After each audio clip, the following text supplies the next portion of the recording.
Assalamualaikum warahmatullahi wabarakatuh. Salam sehat, salam sejahtera untuk kita semua, terutama kepada rekan-rekan para kepala desa di seluruh Indonesia. Dewan Perwakilan Rakyat Republik Indonesia telah menyepakati inisiatif perubahan Undang-Undang Desa untuk segera dibahas dan disahkan. Ada beberapa poin penting yang menjadi kesepakatan DPR untuk dilakukan perubahan dalam Undang-Undang Desa tersebut. Yang pertama, masa jabatan kepala desa berubah dari 6 tahun menjadi 9 tahun. Dan 9 tahun hanya bisa dipilih untuk 2 kali masa jabatan. Boleh berturut-turut atau tidak berturut-turut.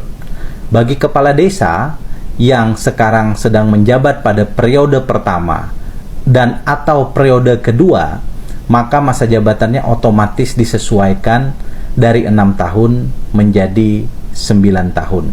Bagi kepala desa yang telah menjabat pada periode ketiga, juga secara otomatis masa jabatannya disesuaikan dengan masa jabatan undang-undang ini setelah undang-undang ini berlaku. Masa jabatan 9 tahun untuk 2 periode juga berlaku bagi ketua dan anggota Badan Permusyawaratan Desa atau BPD, sehingga masa jabatannya juga tidak lagi 6 tahun tapi 9 tahun. Dan komposisi anggota BPD minimal 30% dari keterwakilan perempuan. Inilah komitmen kami terhadap kaum perempuan Indonesia. Yang tidak kalah penting, dana desa yang bersumber dari APBN yang sekarang plus minus 1 miliar per desa per tahun akan ditambahkan 20%, sehingga kemudian total menjadi 1,2 miliar per desa per tahun. Ini adalah komitmen kami untuk kemudian membuat desa semakin sejahtera dan rakyat desa menjadi semakin berdaya. Kami juga memberikan perhatian penting dalam Undang-Undang Desa yang baru ke depan ini, agar ada insentif yang jelas bagi para RT dan RW sesuai dengan kemampuan keuangan daerah. Begitu pula terhadap nasib para perangkat desa. Mereka kami dorong dalam undang-undang ini untuk dijadikan aparatur sipil negara, terutama menjadi pegawai negeri sipil, atau setidak-tidaknya adalah pegawai pemerintah dengan perjanjian khusus atau P3K. Kepala desa dan anggota BPD dalam undang-undang ini kami perjuangkan untuk mendapatkan jaminan kesehatan dan ketenaga kerjaan. Mereka akan mendapatkan 1 kali gaji sebagai kompensasi untuk persiapan pensiun mereka.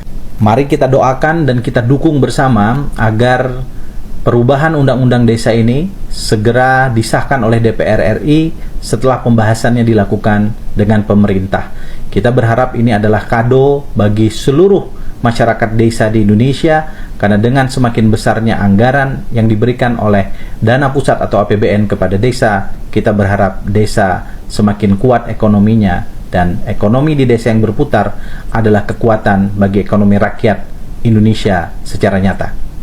Khusus bagi Dangsanak Ulun Sabarataan, masyarakat Kalimantan Selatan yang Ulun cintai, secara pribadi Ulun berkomitmen jika Allah meridhai dan pian memperkenankan Ulun untuk menjadi Gubernur Kalimantan Selatan periode 2024-2029, Ulun akan memberikan dana APBD Provinsi Kalimantan Selatan kepada desa di Kalimantan Selatan minimal 100 juta rupiah pada APBD tahun 2025. Kita berharap tentu angka ini akan semakin meningkat sesuai dengan kemampuan APBD Provinsi Kalimantan Selatan.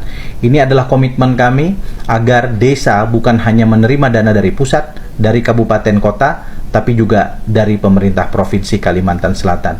Salam hormat dari gedung DPR MPR Senayan, Jakarta. Semoga kita semua diberikan perlindungan, kesehatan, dan keberkahan oleh Allah Subhanahu wa Ta'ala, Tuhan Yang Maha Esa.